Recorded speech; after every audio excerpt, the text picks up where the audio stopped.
তিনটি কাজের মাধ্যমে শ্রমিক এবং মালিকের মধ্যে সম্পর্ক স্থাপন হয়। কটি কাজ? খুব মনোযোগ সহকারে। কটি কাজ? তিনটি কাজ।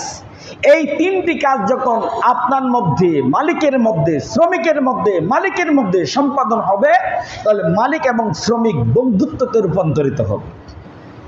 আল্লাহ রাব্বুল আলামিন এই মালিককে, এই শ্রমিককে আল্লাহর জান্নাতের ঘোষণা দিয়েছে। আপনি কি বিশ্বাস করেন? একজন শ্রমিকের প্রত্যেকটি মুহূর্ত, প্রতিটি সেকেন্ড ইবাদত।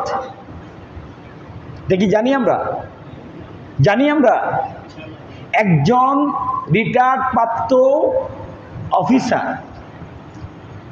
তার চাকরি থেকে সে কি হয়েছে? অব্যাহতি নিয়েছেন। সে ঘরে আছেন, সে 5 ওয়াক্ত নামাজ মসজিদে পড়েন, 5 ওয়াক্ত নামাজ জামাতের সাথে পড়েন, 1 ওয়াক্ত ছাড়েন না, নফল পড়েন, রোজা রাখেন, হজ করেন, যাকাত দেন, এত ইবাদত করেন। তার কি নেই? চাকরি নেই, সে রিটায়ার্ড করেছেন, সে অবসর আছে। ওই ব্যক্তির 1000 বছর লাগাতার ইবাদত করলে যে পরিমাণ নেকি, একটা ব্যানওয়ালা শাক বিক্রি করে, সবজি বিক্রি করে, যুবক ছেলে, কি ছেলে? যুবক ছেলে, এখন সে শাক বিক্রি করছে, সবজি বিক্রি করছে, এমন সময় মুয়াজ্জিন জোহরের আজান দিয়ে দিয়েছে। এই সবজিওয়ালা তার ব্যান গাড়িটা রেখে মসজিদের সামনে তালে লাগিয়ে তাড়াতাড়ি এসে জামাতের সাথে 4 রাকাত নামাজ পড়ে, সুন্নত আগেও পড়ে নাই, পরেও পড়ে নাই। খুব খেয়াল করেন, সুন্নত আগেও পড়ে নাই, পরেও পড়ে নাই। বলতেছিলাম, একজন শ্রমিক, একজন ব্যানওয়ালা, একজন সবজি বিক্রেতা, তার ব্যান, একজন ব্যানওয়ালা, একজন শ্রমিক। খুব খেয়াল করেন, আপনারা কি? একজন শ্রমিক, ব্যানওয়ালা, সবজি বিক্রেতা, সে যদি তার ব্যানটা মসজিদের সামনে তালা লাগিয়ে জামাতের সাথে 4 রাকাত নামাজ পড়ে, সুন্নত পড়ে নাই, আগেও পড়ে নাই, পরে পড়ে না, চলে যায়, তার এই 4 রাকাত ফরজের দাম কত জানেন? একজন আবেদ যদি 1000 বছর যদি ইবাদত করে যেই পরিমাণ নেকি অর্জন করতে পারবে না, এই শ্রমিককে আল্লাহ 4 রাকাত নামাজের কারণে এর চেয়ে বেশি নেকি দান করবেন। জানেন আপনি শ্রমের কি মূল্য ইসলামে? একজন বেকারের থেকে একটা শ্রমিকের 4 রাকাত নামাজের মূল্য আল্লাহর কাছে এত বেশি। এই জন্য ইসলাম শ্রম দেওয়া শিখিয়েছেন। ইসলাম সন্ন্যাসী আর বহিরাগত এবং অবসরটাকে ইসলাম শিক্ষা দেন না। প্রিয় ভাইরা, আরো কি তাই? আল্লাহর নবী বলেন, একজন শ্রমিক আমি রাসূলের তরিকা অনুযায়ী যদি সে শ্রম দেয়, সে কাজ করতে থাকে, আল্লাহ রাব্বুল আলামিন তার প্রত্যেকটা সেকেন্ডকে ইবাদতের মধ্যে লিখে দিবে। একজন তাহাজ্জুদ পড়ে আর একজন কি শ্রম দিচ্ছে, সে শ্রম দিচ্ছে রাসূলের তরিকা অনুযায়ী, কাউকে ঠকায় না, মালিককে ঠকায় না, এবং শ্রম দিতে দিতে সে আল্লাহর জিকির করে। ফাইদা কুদিয়াতিস সালাহ ফান্তাশিরু ফিল আরদ ওয়াবতাগু মিন ফাদলি ওয়াজকুরুল্লাহ। শ্রম দে হাতে, শ্রম দে কি হাতে, আর জবানে কি করে? আল্লাহর জিকির করে।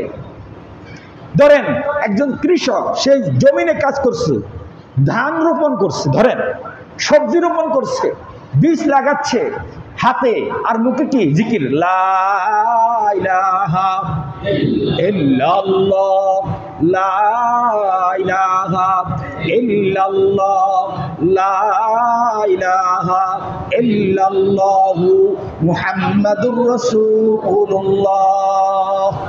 এইভাবে সে জিকির করতে করতে মনের মধ্যে জিকির চলে, মুখে কি জিকির চলছে, আর হাতে কাজ চলছে। আল্লাহর রাসূল কসম দিয়ে বলেন, তার প্রত্যেকটা সেকেন্ড সিজদায় পড়ে থেকে যে লোকটা, তার চেয়েও কোটি কোটি গুণ বেশি আজর আল্লাহ প্রতি সেকেন্ডে তাকে দিবে। শ্রমের এত মূল্য, শ্রমের এত মূল্য। আল্লাহ বলেন, নামাজ শেষ হয়ে গেছে, মসজিদে বসে থাকার কোনো অবকাশ নাই, বের হয়ে যাও, ময়দানে যাও, চাষবাস করো, দোকানদারি করো, ব্যবসা করো, চাকরি করো, আমার রিজিক অন্বেষণ করো। আমি আল্লাহ ডাইরেক্ট আকাশ থেকে স্বর্ণরূপা তোমার কাছে নাজিল করব না। একদিন এক সাহাবী উটকে উটের রশি ছেড়ে দিয়ে বলছেন তাওয়াক্কালতু আলাল্লাহ। বুঝেন নাই? উটের রশি ছেড়ে দিয়েছে, ছেড়ে দিয়ে বলছে আল্লাহর উপরে তাওয়াক্কুল। মানে কি? উট কোথাও যাবে না, আমি আল্লাহর উপরে তাওয়াক্কুল করেছি, আল্লাহ আমার উটকে কি করবে? হেফাজত করবেন। ঘটনাটা রাসূল সাল্লাল্লাহু আলাইহি ওয়াসাল্লাম দেখে ফেলছে। রাসূল বলেন কি করলা? ইয়া রাসূলুল্লাহ, আল্লাহর উপরে তাওয়াক্কুল করে উট ছেড়ে দিয়েছি, আল্লাহ আমার উটকে হেফাজত করবে। আল্লাহর নবী বলেন এত সস্তা তাওয়াক্কুল আল্লাহ রাব্বুল আলামিন গ্রহণ করবে না। কি করতে হবে ইয়া রাসূলুল্লাহ? আগে রশি দিয়ে লাঠির সাথে উটটাকে বাঁধো, আগে গাছের সাথে উটকে রশি দিয়ে বাঁধো, বাঁধার পরে তারপরে আল্লাহর উপরে তাওয়াক্কুল করো। বুঝেন নাই? আগে জমিনের মধ্যে বীজ বপন করো, তারপরে ফসলের জন্য আল্লাহর উপরে তাওয়াক্কুল করো। আগে আমের আটিটা জমিনের ভিতরে তুমি কি রোপণ করো, তারপরে এই আমের আটি থেকে চারা আসবে, গাছ হবে, ফসল আসবে, এটা আল্লাহর উপরে তাওয়াক্কুল করো। আর আটি জমিনে না দিয়া তুমি আম খাওয়ার জন্য আল্লাহর উপরে তাওয়াক্কুল করবা, এমন সস্তা তাওয়াক্কুল আমার আল্লাহ গ্রহণ করে না। বুঝতে পেরেছেন? আল্লাহু আকবার। শ্রম, ইসলামের মর্যাদাটা কি শ্রমের? শ্রমিক, এক একজন শ্রমিককে আল্লাহ সবার আগে জান্নাতে দেবে যদি শ্রমিকটা কি হয়? সৎ হয়। শ্রমিকটা যদি কি হয়? সৎ হয়। এই জন্য বললাম তিনটি পদ্ধতিতে মালিক এবং শ্রমিকের মধ্যে কি ভালো সম্পর্ক হয়। এক নম্বর পদ্ধতি হলো শ্রমের মর্যাদা এবং গুরুত্ব দেওয়া। আজকে আমাদের সমাজে শ্রমের মর্যাদা নাই, শ্রমের কোনো গুরুত্ব নাই, শ্রমিকের কোনো গুরুত্ব নাই। যেই পেশায় কাজ করুক না কেন তার পেশাকে আপনাকে কি করতে হবে? সম্মান দিতে হবে। সেই পেশাকে আপনাকে কি করতে হবে? মূল্যায়ন করতে হবে। যেই কাজ করুক। আচ্ছা ধরেন আজকে যদি আমাদের এলাকাতে একটা রিক্সাওয়ালা না থাকে, আপনি কিভাবে যাবেন শঙ্কর? আপনার বিবি অসুস্থ, আপনার বউটাকে নিয়ে শঙ্কর কেমনে যাবেন? ইবনে সিনা হাসপাতালে কেমনে যাবেন বলেন? আপনি রিক্সাওয়ালার এই শ্রমকে আপনি কোন চোখে দেখবেন? হ্যাঁ, এটা কি ছোট? এই শ্রম কি ছোট শ্রম? আমার কথাগুলি বুঝতেছেন? এই শ্রমটা কি ছোট শ্রম? না, প্রত্যেকটি শ্রম সর্বোৎকৃষ্ট। তাকে তার স্থানে আপনাকে কি করতে হবে? স্থান দিতে হবে, সম্মান দেখাতে হবে। এই জন্য কোন শ্রমিকের সাথে দুর্ব্যবহার করা আল্লাহ নবী হারাম করে দিয়েছে। কারণ শ্রমিকের সাথে দুর্ব্যবহার করা যাবে না। এটাকে শ্রমের মর্যাদা, শ্রমের গুরুত্ব এক নম্বর। দুই নম্বর, শ্রমিকের অধিকার দিতে হবে। শ্রমিকের কি অধিকার দিতে হবে? অনেক মালিক পক্ষ আছে, শ্রমিক দিয়ে কাজ করা 1 মাস 2 মাস 3 মাস বেতন দেয় না। আছে কি নাই? বেতন দেয় না। শ্রমিকের অধিকার হনন করে। এই মালিক পক্ষ আল্লাহর জান্নাতের সুগ্রাণও পাবে না। কে কি বুঝছেন? মালিক পক্ষ শ্রমিকের অধিকার পরিপূর্ণ দিতে হবে। রাসূলুল্লাহ সাল্লাল্লাহু আলাইহি সাল্লাম বলেন, আ'তু লি আজিরা আজরুন ক্বাবলা আন ইয়াজিবা আরকা। রাসূল বলেন শ্রমিকের ঘাম শুকানোর আগে আগে শ্রমিকের পারিশ্রমিক তোমাকে দিয়ে দিতে হবে। ইসলামের বিধান, ইসলামের শিক্ষা। শ্রমিকের ঘাম শুকানোর আগেই শ্রমিকের কি দিতে হবে?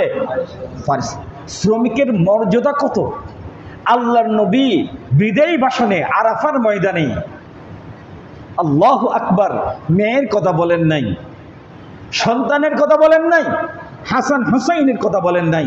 শ্রমিকের অধিকারের ব্যাপারে আল্লাহর নবী বিদায় ভাষণে কথা বলেছে।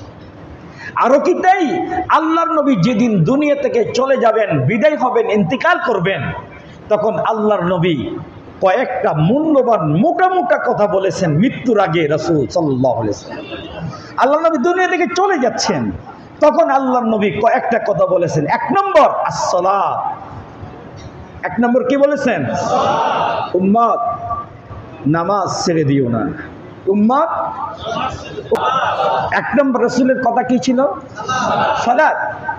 সালাত। উম্মত নামাজ ছেড়ে দিও না। উম্মত নামাজ ছেড়ে দিতে পারবে না, এক নম্বর।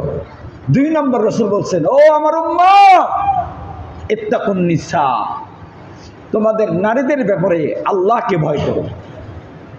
ও স্বামী, তোমার স্ত্রীর হক আদায়ের ব্যাপারে আল্লাহকে ভয় করো।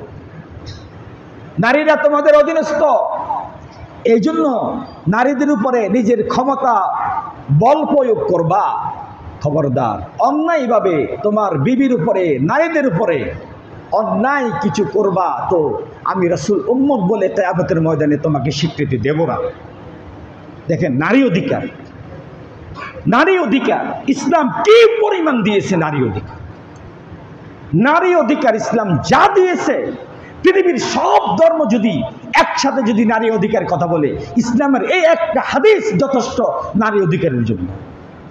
ইসলাম নারীদেরকে এই পরিমাণ অধিকার দিয়েছে।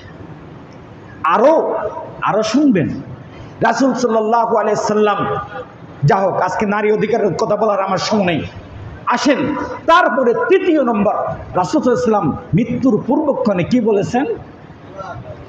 ওয়ামা মালাকাত আইমানুকুম, ওয়ামা মালাকাত আইমানুকুম, ও আমার উম্মত, তোমাদের অধীনস্থ যে শ্রমিকগুলো আছে, এই শ্রমিকগুলোর ব্যাপারে তোমাদেরকে আমি সতর্ক করছি। শ্রমিকের ঘাম শুকানোর আগে শ্রমিকের কি পারিশ্রমিক দিয়ে দিবে, শ্রমিকের সাথে দুর্ব্যবহার করা যাবে না।